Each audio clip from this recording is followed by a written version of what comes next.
ನಮಸ್ಕಾರ, ಜಿ ಕನ್ನಡ ನ್ಯೂಸ್ಗೆ ಸ್ವಾಗತ. ದಿನದ ಎಲ್ಲ ಪ್ರಮುಖ ಸುದ್ದಿಗಳನ್ನು ನೋಡೋಣ. ವಿಶೇಷ ಸಮಾಚಾರದಲ್ಲಿ ನಾನು ಶಿವರಾಮು.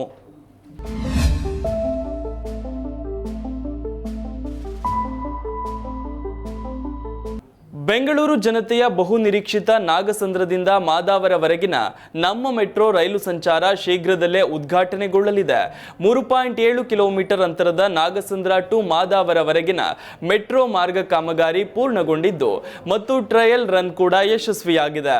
ಇದೀಗ ನಾಗಸಂದ್ರದಿಂದ ಮಾದಾವರವರೆಗಿನ ವಿಸ್ತರಿತ ಮಾರ್ಗವನ್ನು ರೈಲ್ವೆ ಸುರಕ್ಷತಾ ಆಯುಕ್ತರು ಅಕ್ಟೋಬರ್ 3 ಮತ್ತು ಅಕ್ಟೋಬರ್ 4ರಂದು ಪರಿಶೀಲನೆ ನಡೆಸಲಿದ್ದಾರೆ. ಆಯುಕ್ತರು ಪರಿಶೀಲನೆ ನಡೆಸಿ ಸಂಚಾರಕ್ಕೆ ಅನುಮತಿ ನೀಡಿದ ಬಳಿಕ ಶೀಘ್ರವೇ ಲೋಕಾರ್ಪಣೆ ದಿನಾಂಕ ಘೋಷಣೆಯಾಗಲಿದೆ. ನಾಗಸಂದ್ರದಿಂದ ಮಾದಾವರ ನಡುವಿನ ಮಾರ್ಗದಲ್ಲಿ 3 ನಿಲ್ದಾಣಗಳನ್ನು ನಿರ್ಮಿಸಲಾಗಿದೆ. ಮಂಜುನಾಥ ನಗರ, ಚಿಕ್ಕ ಬೆದರಕಲ್ಲು ಮತ್ತು ಮಾದಾವರ. ಹಸಿರು ಮಾರ್ಗ ವಿಸ್ತರಣೆಯಿಂದ ನಗರದ ಪ್ರಮುಖ ಪ್ರದರ್ಶನ ಕೇಂದ್ರವಾದ ಬೆಂಗಳೂರು ಇಂಟರ್ನ್ಯಾಷನಲ್ ಎಕ್ಸಿಬಿಷನ್ ಸೆಂಟರ್ಗೆ ಸಂಪರ್ಕವನ್ನ ಹೊಂದಿದೆ. ಮಂಜುನಾಥ ನಗರ, ಚಿಕ್ಕ ಬೆದರಕಲ್ಲು, ಮಾದಾವರ, ತುಮಕೂರು ರಸ್ತೆ, ಅಂಚೆಪಾಳ್ಯ, ಜಿಂದಾಲ್ ನಗರದ ನಾಗರಿಕರು ಮೆಟ್ರೋದಲ್ಲಿ ಪ್ರಯಾಣಿಸಲು ನಾಗಸಂದ್ರ ಮೆಟ್ರೋ ನಿಲ್ದಾಣಕ್ಕೆ ಬರಬೇಕಾಗಿತ್ತು.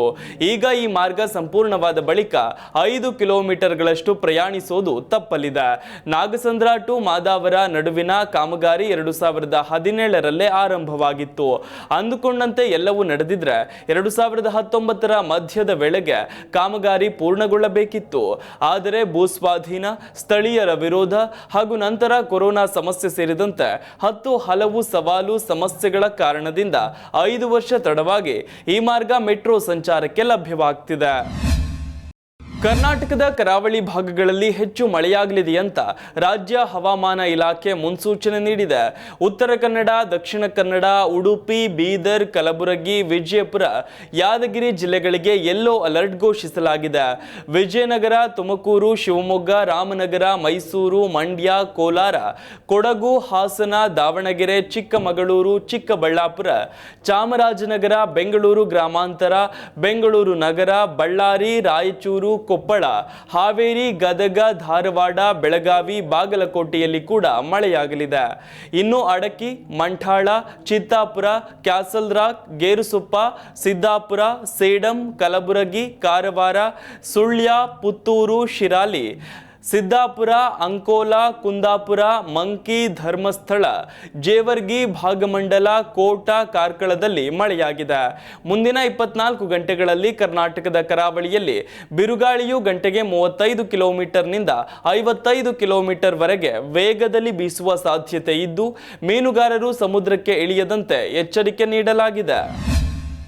ಪಿತೃಪಕ್ಷಕ್ಕೆ ಊಟಕ್ಕೆ ಹೋಗಲು ತಡವಾಗುತ್ತೆಂದು ವ್ಯಕ್ತಿಯೋರ್ವ ಪೊಲೀಸ್ ಜೀಪ್ ಕರೆಸಿಕೊಂಡ ಅಚ್ಚರಿಯ ಘಟನೆ ಚಿಕ್ಕಮಗಳೂರು ಜಿಲ್ಲೆ ಮೂಡಿಗೆರೆ ತಾಲೂಕಿನಲ್ಲಿ ಬೆಳಕಿಗೆ ಬಂದಿದೆ. ಮಾವನ ಮನೆಗೆ ಹೋಗಲು ವ್ಯಕ್ತಿ ಪೊಲೀಸ್ ಜೀಪ್ ಕರೆಸಿಕೊಂಡಿದ್ದಾನೆ. ಕೊಟ್ಟಿಗೆಹಾರ ಸಮೀಪದ ತರುವೆ ಗ್ರಾಮದ ಅಶೋಕ್ ಎಂಬ ವ್ಯಕ್ತಿ ಪೊಲೀಸರಿಗೆ ಫೋನ್ ಮಾಡಿದ್ದಾನೆ. 112 ನಂಬರ್ಗೆ ಫೋನ್ ಮಾಡಿದ ವ್ಯಕ್ತಿ, ಸರ್ ಗಲಾಟೆ ಆಗ್ತಿದೆ, ಬೇಗ ಬನ್ನಿ ಅಂತ ಮನವಿ ಮಾಡಿಕೊಂಡಿದ್ದಾನೆ. ಈ ವೇಳೆ ಸ್ಥಳಕ್ಕೆ ಬಂದಂತಹ ಪೊಲೀಸರಿಗೆ ಮಾವನ ಮನೆಗೆ ಡ್ರಾಪ್ ಮಾಡುವಂತೆ ಮನವಿ ಮಾಡಿದ್ದಾನೆ. ಗಾಡಿ ಯಾವುದೂ ಇಲ್ಲ, ಮಳೆ ಬೇರೆ, ಪಲ್ಗುಣಿ ಗ್ರಾಮಕ್ಕೆ ಡ್ರಾಪ್ ಮಾಡುವಂತೆ ರಿಕ್ವೆಸ್ಟ್ ಮಾಡಿಕೊಂಡಿದ್ದಾನೆ. ಆತ ಪೊಲೀಸರಿಗೆ ಒಂದು ಕ್ಷಣ ಬೈಬೇಕು ನಗಬೇಕು ಅಂತ ತಿಳಿಯದೆ ಕೊನೆಗೆ ಡ್ರಾಪ್ ನೀಡಿದ್ದಾರೆ. ಮಾವನ ಮನೆಗೆ ಊಟಕ್ಕೆ ಹೊರಟಿದ್ದ ಅಶೋಕ್ಗೆ ಪೊಲೀಸರು ಬುದ್ಧಿವಾದ ಹೇಳಿದ್ದಾರೆ. ಕೊನೆಗೆ ಪೊಲೀಸರು ಲಾರಿ ಅಡ್ಡ ಹಾಕಿ ಆ ವ್ಯಕ್ತಿಯನ್ನ ಮಾವನ ಮನೆಗೆ ಕಳಿಸಿದ್ದಾರೆ. ಮೈಸೂರು ನಗರಾಭಿವೃದ್ಧಿ ಪ್ರಾಧಿಕಾರ ಮುಡಾದಲ್ಲಿ ನಡೆದಿದೆ ಎನ್ನಲಾಗಿರುವ ಹಗರಣ ಸಂಬಂಧ ಮುಖ್ಯಮಂತ್ರಿ ಸಿದ್ದರಾಮಯ್ಯ ಅವರ ವಿರುದ್ಧ ತನಿಖೆ ನಡೆಸಲು ಜನಪ್ರತಿನಿಧಿಗಳ ನ್ಯಾಯಾಲಯ ಅನುಮತಿ ನೀಡಿತ್ತು. ಇದರ ಬೆನ್ನಲ್ಲೇ ಮುಖ್ಯಮಂತ್ರಿ ಸಿದ್ದರಾಮಯ್ಯ ಅವರು ಇಂದು ಮೈಸೂರಿಗೆ ತೆರಳಿದ್ದಾರೆ. ಮೈಸೂರು ವಿಮಾನ ನಿಲ್ದಾಣದಲ್ಲಿ ಸಿಎಂ ಸಿದ್ದರಾಮಯ್ಯ ಅವರ ಭೇಟಿಗೆ ಬಂದಿದ್ದ ಮುಡಾ ಅಧ್ಯಕ್ಷ ಕೆ ಮರಿಗೌಡ ಅವರನ್ನ ಕಾಂಗ್ರೆಸ್ ಕಾರ್ಯಕರ್ತರ ಘೇರಾವ್ ಹಾಕಿದ್ದಾರೆ. ಸಿಎಂ ಆಪ್ತ ಮುಡಾ ಅಧ್ಯಕ್ಷ ಮರಿಗೌಡ ಅವರಿಗೆ ಕೈ ಕಾರ್ಯಕರ್ತರು ಮುತ್ತಿಗೆ ಹಾಕಿ ಸಿದ್ದರಾಮಯ್ಯನವರ ಈ ಸ್ಥಿತಿಗೆ ನೀನೇ ಕಾರಣ ಅಂತ ಅವಾಚ್ಯ ಶಬ್ದಗಳಿಂದ ನಿಂದಿಸಿ ವಾಪಸ್ ಕಳುಹಿಸಿದ್ರು. ಈ ವೇಳೆ ಮರಿಗೌಡ ತಿಳಿ ಹೇಳಲು ಮುಂದಾದ್ರು. ಆದ್ರೆ ಕಾರ್ಯಕರ್ತರು ನಿನ್ನ ಭಾಷಣ ಬೇಡ, ಹೊರಡು ಅಂತ ಮರಿಗೌಡ ಅವರನ್ನ ಬಲವಂತವಾಗಿ ಕಾರು ಹೊತ್ತಿಸಿ ವಾಪಸ್ ಕಳುಹಿಸಿದ ಘಟನೆ ನಡೆಯಿತು. ಮುಡಾ ಹಗರಣ ವಿಚಾರವಾಗಿ ಸಿಎಂ ಸಿದ್ದರಾಮಯ್ಯ ವಿರುದ್ಧ ವಾಗ್ದಾಳಿ ನಡೆಸಿರುವ ಕೇಂದ್ರ ಸಚಿವ ಎಚ್.ಡಿ. ಕುಮಾರಸ್ವಾಮಿ ಸಿಎಂ ಹೆದರಿದ್ದಾರೆ ಅಂತ ಹೇಳಿದ್ದಾರೆ. ಸಿದ್ದರಾಮಯ್ಯ ವಿರುದ್ಧ ಸಾಮಾಜಿಕ ಮಾಧ್ಯಮದಲ್ಲಿ ವ್ಯಂಗ್ಯವಾಗಿ ಸಂದೇಶ ಪ್ರಕಟಿಸಿರೋ ಕುಮಾರಸ್ವಾಮಿ, ನಿಮ್ಮ ಸಿದ್ ವಿಲಾಸಕ್ಕೆ ಉಗೆ ಹುಗೆ ಎನ್ನಲೇಬೇಕು. ನಾನು ಭಾವಿಸಿದಷ್ಟು ಧೈರ್ಯವಂತರಲ್ಲ ನೀವು, ನಿಮಗೂ ಭಯವಿದೆ. ಅದೇ ಈ ನೆಲದ ಕಾನೂನಿನ ಶಕ್ತಿ ಎಂದಿದ್ದಾರೆ. ಶ್ರೀಮಾನ್ ಸಿದ್ದರಾಮಯ್ಯನವರೇ, ನಿಮ್ಮ ಸಿದ್ ವಿಲಾಸಕ್ಕೆ ಉಗೆ ಹುಗೆ ಎನ್ನಲೇಬೇಕು. ಅಂದು ಹಗರಣಗಳಿಂದ ಪಾರಾಗಲು ಲೋಕಾಯುಕ್ತಕ್ಕೆ ಸಮಾಧಿ ಕಟ್ಟಿ ಎಸಿಬಿ ರಚನೆ ಮಾಡಿಕೊಂಡಿರೆ. ಇಂದು ಮುಡಾ ಹಗರಣದಿಂದ ಬಚಾವಾಗಲು ನಿಮಗೀಗ ಅದೇ ಲೋಕಾಯುಕ್ತವೇ ಗತಿ. ಕರ್ಮ ಹಿಟ್ ಬ್ಯಾಕ್ ಎಂದರೆ ಇದೇ ಅಲ್ಲವೇ ಸಿದ್ದರಾಮಯ್ಯನವರೇ? ನಿಮ್ಮ ಗ್ರಹಚಾರಕ್ಕೆ ಎಸಿಬಿಯನ್ನು ಹೈಕೋರ್ಟ್ ಬರ್ಖಾಸ್ತು ಮಾಡಿಬಿಟ್ಟಿತ್ತು. ಈಗ ಲೋಕಾಯುಕ್ತವನ್ನೇ ಗುರಾಣಿ ಮಾಡಿಕೊಂಡು ಸಿಬಿಐ ರಾಜ್ಯ ಪ್ರವೇಶಕ್ಕೆ ಸಂಪುಟದಿಂದ ಬಾಗಿಲು ಬಂದ್ ಮಾಡಿಸಿದ್ದೀರಿ. ಅಲ್ಲಿಗೆ ಆರೋಪಿ ಅಪರಾಧಿಯಾದ ಎಂದೇ ಲೆಕ್ಕ. ಸಿದ್ಧಾಪರಾಧ ಸಾಬೀತಿಗೆ ಇನ್ನೊಂದೇ ಹೆಜ್ಜೆ ಬಾಕಿ. ನಾನು ಭಾವಿಸಿದಷ್ಟು ಧೈರ್ಯವಂತರಲ್ಲ ನೀವು, ನಿಮಗೂ ಭಯವಿದೆ. ಅದೇ ಈ ನೆಲದ ಕಾನೂನಿನ ಶಕ್ತಿ ಅಂತ ಕುಮಾರಸ್ವಾಮಿ ಲೇವಡಿ ಮಾಡಿದ್ದಾರೆ. ಇನ್ನು ಮುಡಾ ಹಗರಣದ ವಿಚಾರವಾಗಿ ಸಿಎಂ ಸಿದ್ದರಾಮಯ್ಯ ಅವರನ್ನ ತನಿಖೆಗೆ ಒಳಪಡಿಸಬಹುದು ಅಂತ ಕರ್ನಾಟಕ ಹೈಕೋರ್ಟ್ ಹಾಗೆಯೇ ಜನಪ್ರತಿನಿಧಿಗಳ ನ್ಯಾಯಾಲಯ ಈಗಾಗಲೇ ಆದೇಶ ಪ್ರಕಟಿಸಿದೆ. ಇದರ ಬೆನ್ನಲ್ಲೇ ಲೋಕಾಯುಕ್ತ ಪೊಲೀಸರು ಸಿದ್ದರಾಮಯ್ಯ ವಿರುದ್ಧ ಎಫ್ಐಆರ್ ಕೂಡ ದಾಖಲಿಸುವ ಸಾಧ್ಯತೆ ಹೆಚ್ಚಾಗಿದೆ. ಮತ್ತೊಂದು ಕಡೆ ಬಿಜೆಪಿ ಮತ್ತು ಜೆಡಿಎಸ್ ನಾಯಕರು ಹಾಗೆಯೇ ಕಾರ್ಯಕರ್ತರು ಸಿದ್ದರಾಮಯ್ಯ ರಾಜೀನಾಮೆಗೆ ಆಗ್ರಹಿಸಿ ರಾಜ್ಯದಾದ್ಯಂತ ಪ್ರತಿಭಟನೆ ನಡೆಸುತ್ತಿದ್ದಾರೆ. ಈ ಮಧ್ಯೆ ಎಲ್ಲವನ್ನ ಕಾನೂನು ರೀತಿಯಲ್ಲೇ ಎದುರಿಸುವುದಾಗಿ ಸಿಎಂ ಸಿದ್ದರಾಮಯ್ಯ ಹೇಳಿದ್ದಾರೆ. ಇನ್ನು ಯಾವುದೇ ಕಾರಣಕ್ಕೂ ರಾಜೀನಾಮೆ ನೀಡುವುದಿಲ್ಲ ಅಂತ ಮತ್ತೆ ದೃಢಪಡಿಸಿದ್ದಾರೆ. ಆಮ್ ಆದ್ಮಿ ಪಕ್ಷದ ನಾಯಕ ಮತ್ತು ದೆಹಲಿ ಮಾಜಿ ಸಿಎಂ ಅರವಿಂದ್ ಕೇಜ್ರಿವಾಲ್ ನಿನ್ನೆ ದೆಹಲಿ ವಿಧಾನಸಭೆ ಅಧಿವೇಶನವನ್ನು ಉದ್ದೇಶಿಸಿ ಮಾತನಾಡಿದ್ದಾರೆ.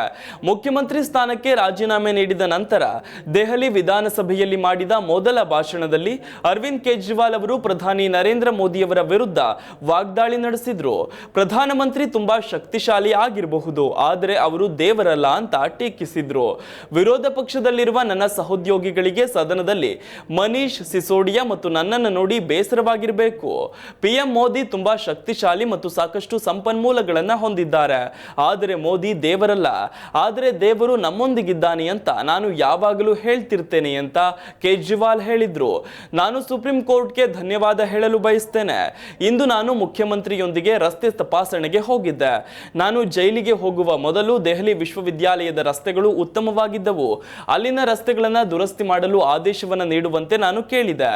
3-4 ದಿನಗಳ ಹಿಂದೆ ಬಿಜೆಪಿ ನಾಯಕರೊಬ್ಬರು ನನ್ನನ್ನು ಭೇಟಿಯಾಗಿದ್ರು. ನನ್ನನ್ನು ಜೈಲಿಗೆ ಕಳುಹಿಸುವುದರಿಂದ ಏನಾದರೂ ಪ್ರಯೋಜನ ಇದೆಯೇ ಅಂತ ಕೇಳಿದ್ದೆ. ಆಗ ಅವರು ನಾವು ಇಡೀ ದೆಹಲಿ ಸರ್ಕಾರವನ್ನ ಹಳಿ ತಪ್ಪಿಸಿದೆವು ಅಂತ ಒಪ್ಪಿಕೊಂಡಿದ್ದರು ಅಂತ ಕೇಜ್ರಿವಾಲ್ ಹೇಳಿದ್ದಾರೆ. ದೆಹಲಿಯಲ್ಲಿ ಯಾರೂ ಕೂಡ ಕೇಜ್ರಿವಾಲ್ ಅಪ್ರಾಮಾಣಿಕ ಅಂತ ಹೇಳೋದಿಲ್ಲ. ಕೇಜ್ರಿವಾಲ್ ಅವರ ವಿರುದ್ಧ ನಕಲಿ ಪ್ರಕರಣಗಳು ದಾಖಲಾಗಿವೆ. ಬಿಜೆಪಿ ನಾಯಕರು ಎಎಪಿ ನಾಯಕರನ್ನ ಜೈಲಿಗೆ ಹಾಕಿದ್ದಾರೆ ಅಂತ ಜನರು ಹೇಳ್ತಾರೆ. ನಾನು ನೈತಿಕ ಆಧಾರದ ಮೇಲೆ ರಾಜೀನಾಮೆ ನೀಡಿದ್ದೇನೆಯೇ ವಿನಃ ತಪ್ಪಿತಸ್ಥನೆಂಬ ಕಾರಣಕ್ಕಲ್ಲ ಅಂತ ದೆಹಲಿ ಮಾಜಿ ಸಿಎಂ ಹೇಳಿದ್ದಾರೆ. ತಿರುಪತಿ ಲಡ್ಡಿನಲ್ಲಿ ಪ್ರಾಣಿಗಳ ಕೊಬ್ಬಿರುವ ಆರೋಪ ಕೇಳಿಬಂದಿರೋ ಹಿನ್ನೆಲೆಯಲ್ಲಿ ತನಿಖೆ ನಡೆಸಲು ಆಂಧ್ರಪ್ರದೇಶ ಸರ್ಕಾರವು 9 ಸದಸ್ಯರ ತಂಡವನ್ನು ರಚಿಸಿದೆ. Guntur range inspector general of police ಸರ್ವಶ್ರೇಷ್ಠ ತ್ರಿಪಾಠಿ ನೇತೃತ್ವದಲ್ಲಿ ತನಿಖೆ ನಡೆಯಲಿದೆ. ತಿರುಮಲದಲ್ಲಿ ಹಿಂದಿನ ವೈಎಸ್ಆರ್ ಕಾಂಗ್ರೆಸ್ ಪಕ್ಷದ ಆಡಳಿತಾವಧಿಯಲ್ಲಿ ನಡೆದಿರೋ ಇತರ ಅಕ್ರಮಗಳ ಬಗ್ಗೆಯೂ ಎಸ್ಐಟಿ ತನಿಖೆ ನಡೆಸಲಿದೆ. ಸರ್ವಶ್ರೇಷ್ಠ ತ್ರಿಪಾಠಿ 2006ರ ಬ್ಯಾಚ್ನ ಭಾರತೀಯ ಐಪಿಎಸ್ ಅಧಿಕಾರಿ. ಇನ್ನು ಈ ಹಿಂದೆ ಸಂಯೋಜಿತ ಗುಂಟೂರು ಮತ್ತು ಕೃಷ್ಣಾ ಜಿಲ್ಲೆಗಳಿಗೆ ಪೊಲೀಸ್ ವರಿಷ್ಠಾಧಿಕಾರಿಯಾಗಿ ಸೇವೆ ಸಲ್ಲಿಸಿದ್ರು. ತ್ರಿಪಾಠಿಯ ಹೊರತಾಗಿ ಎಸ್ಐಟಿ ತಂಡವು ವಿಶಾಖಪಟ್ಟಣಂ ರೇಂಜ್ಗೆ ಡೆಪ್ಯೂಟಿ ಇನ್ಸ್ಪೆಕ್ಟರ್ ಜನರಲ್ ಆಗಿ ಸೇವೆ ಸಲ್ಲಿಸುತ್ತಿರುವ ಗೋಪಿನಾಥ್ ಜಟ್ಟಿ ಐಪಿಎಸ್ ಸೇರಿದಂತೆ ಇತರ ಪ್ರಮುಖ ಸದಸ್ಯರನ್ನ ಒಳಗೊಂಡಿದೆ. ತಿರುಪತಿ ದೇವಸ್ಥಾನದ ಲಡ್ಡು ತಯಾರಿಕೆಯಲ್ಲಿ ಹಂದಿ, ದನದ ಕೊಬ್ಬು, ಮೀನಿನ ಎಣ್ಣೆ ಬಳಸಿರುವ ಪ್ರಕರಣಕ್ಕೆ ಸಂಬಂಧಿಸಿದಂತೆ ಆಂಧ್ರಪ್ರದೇಶ ಮಾಜಿ ಮುಖ್ಯಮಂತ್ರಿ ವೈಎಸ್ ಜಗನ್ಮೋಹನ್ ರೆಡ್ಡಿ ಮತ್ತು ಇತರರ ವಿರುದ್ಧ ಹೈದರಾಬಾದ್ನಲ್ಲಿ ದೂರು ದಾಖಲಿಸಲಾಗಿದೆ. ವಿಶ್ವವಿಖ್ಯಾತ ತಿರುಪತಿ ಲಡ್ಡು ತಯಾರಿಕೆಯಲ್ಲಿ ಗುಣಮಟ್ಟವಿಲ್ಲದ ಪದಾರ್ಥಗಳು ಮತ್ತು ಪ್ರಾಣಿಗಳ ಕೊಬ್ಬನ್ನು ಬಳಸಲಾಗ್ತಿದೆ ಅಂತ ಸ್ವತಃ ಆಂಧ್ರಪ್ರದೇಶ ಸಿಎಂ ಆರೋಪ ಮಾಡಿದ್ರು. ಅಲ್ಲದೆ ತಿರುಪತಿ ಲಡ್ಡುವಿನಲ್ಲಿ ದನದ ಕೊಬ್ಬು, ಮೀನಿನ ಎಣ್ಣೆ ಬಳಸಿರೋದು ಲ್ಯಾಬ್ನ ವರದಿಯಲ್ಲಿ ದೃಢಪಟ್ಟಿದೆ.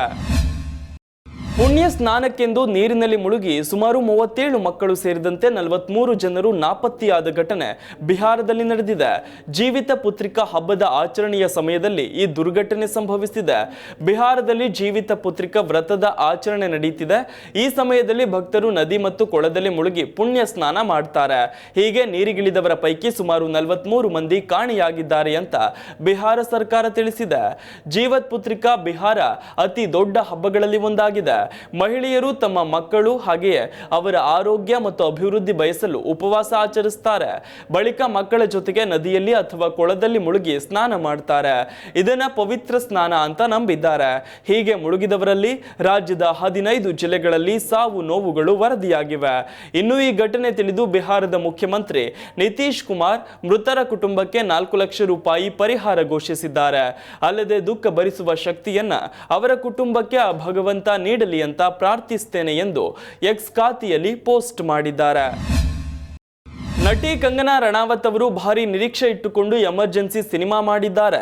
ಮುಖ್ಯ ಪಾತ್ರದಲ್ಲಿ ನಟಿಸಿದ್ದು ಮಾತ್ರವಲ್ಲದೆ ನಿರ್ದೇಶನವನ್ನು ಅವರೇ ಮಾಡಿದ್ದಾರೆ. ಈ ಸಿನಿಮಾದ ನಿರ್ಮಾಣದಲ್ಲೂ ಕೂಡ ಕಂಗನಾ ಅವರು ಪಾಲುದಾರಿಕೆ ಹೊಂದಿದ್ದಾರೆ. ಎಲ್ಲವೂ ಅಂದುಕೊಂಡಂತೆ ಆಗಿದ್ದಿದ್ರೆ ಈಗಾಗಲೇ ಎಮರ್ಜೆನ್ಸಿ ಸಿನಿಮಾ ಬಿಡುಗಡೆಯಾಗಿರಬೇಕಿತ್ತು. ಆದರೆ ಚಿತ್ರಕ್ಕೆ ಸೆನ್ಸಾರ್ ಪ್ರಮಾಣ ಪತ್ರ ಸಿಗೋದು ತಡವಾಗಿದೆ. ಹಾಗಾಗಿ ರಿಲೀಸ್ ದಿನಾಂಕ ಮುಂದೂಡಿಕೆ ಆಯಿತು. ಈ ಬಗ್ಗೆ ಒಂದು ಅಪ್ಡೇಟ್ ಈಗ ಸಿಕ್ಕಿದೆ. ಸಿನಿಮಾದ ಬಿಡುಗಡೆ ವಿಳಂಬ ಆಗಿದ್ದರಿಂದ ನಿರ್ಮಾಪಕರು ಕೋರ್ಟ್ ಮೆಟ್ಟಿಲು ಏರಿದ್ದಾರೆ. ಪ್ರಮಾಣ ಪತ್ರ ನೀಡಲು ಹಿಂದೇಟು ಹಾಕುತ್ತಿರುವ ಸೆನ್ಸಾರ್ ಮಂಡಳಿಗೆ ಕೋರ್ಟ್ ಚಾಟಿ ಬೀಸಿದೆ. ಆದಷ್ಟು ಬೇಗ ಒಂದು ನಿರ್ಧಾರ ತೆಗೆದುಕೊಳ್ಳುವಂತೆ ಸೂಚಿಸಲಾಗಿದೆ. ಸಿನಿಮಾವನ್ನ ಈಗಾಗಲೇ ಮೇಲ್ಮನವಿ ಸಮಿತಿ ಕೂಡ ವೀಕ್ಷಿಸಿದೆ. ಆ ಬಗ್ಗೆ ಬಾಂಬೆ ಹೈಕೋರ್ಟ್ಗೆ ಸೆನ್ಸಾರ್ ಮಂಡಳಿ ಮಾಹಿತಿ ನೀಡಿದೆ. ಮೇಲ್ಮನವಿ ಕಮಿಟಿಯು ಸೂಚಿಸಿರೋ ದೃಶ್ಯಗಳಿಗೆ ಚಿತ್ರತಂಡದವರು ಕತ್ತರಿ ಹಾಕಿದ್ರೆ ಪ್ರಮಾಣ ಪತ್ರ ನೀಡಲಾಗುತ್ತೆ ಅಂತ ಸೆನ್ಸಾರ್ ಮಂಡಳಿ ತಿಳಿಸಿದೆ. ಈಗ ಚಿತ್ರತಂಡದವರು ಯಾವ ನಿರ್ಧಾರ ತೆಗೆದುಕೊಳ್ತಾರೆ ಎನ್ನುವ ಕುತೂಹಲ ಇದೆ. ಅಂದಿನ ಪ್ರಧಾನಿ ಇಂದಿರಾ ಗಾಂಧಿ ದೇಶಾದ್ಯಂತ ಹೇರಿದ ತುರ್ತು ಪರಿಸ್ಥಿತಿಯ ದಿನಗಳನ್ನು ಆಧರಿಸಿ ಎಮರ್ಜೆನ್ಸಿ ಸಿನಿಮಾ ಮೂಡಿ ಬಂದಿದೆ. ನೈಜ ಘಟನೆಗಳನ್ನ ಈ ಸಿನಿಮಾದಲ್ಲಿ ತೋರಿಸಲಾಗಿದೆ. ಇತಿಹಾಸದ ಮಾಹಿತಿಯನ್ನ ತಿರುಚಲಾಗಿದೆಯೇ ಅನ್ನುವ ಅನುಮಾನ ಕೂಡ ಕೆಲವರಿಗಿದೆ. ಸಿಖ್ ಸಮುದಾಯವನ್ನ ಕೆಟ್ಟ ರೀತಿಯಲ್ಲಿ ತೋರಿಸಬಾರದು ಅಂತ ಕೂಡ ಕೆಲವರು ನ್ಯಾಯಾಲಯಕ್ಕೆ ತಕರಾರು ಸಲ್ಲಿಸಿದ್ದಾರೆ. ಈ ಎಲ್ಲ ಕಾರಣಗಳಿಂದ ಬಿಡುಗಡೆ ಬಳಿಕ ಚಿತ್ರವು ವಿವಾದಕ್ಕೆ ಕಾರಣ ಆಗಬಾರದು ಅನ್ನುವ ಉದ್ದೇಶದಿಂದ ಸೆನ್ಸಾರ್ ಮಂಡಳಿ ಸಾಕಷ್ಟು ಎಚ್ಚರಿಕೆ ವಹಿಸುತ್ತಿದೆ. ಇದಿಷ್ಟು ಈವರೆಗಿನ ಪ್ರಮುಖ ಸುದ್ದಿ. ನೋಡ್ತಾ ಇರಿ ಜಿ ಕನ್ನಡ ನ್ಯೂಸ್, ಸತ್ಯವೇ ಸುದ್ದಿಯ ಜೀವಾಳ.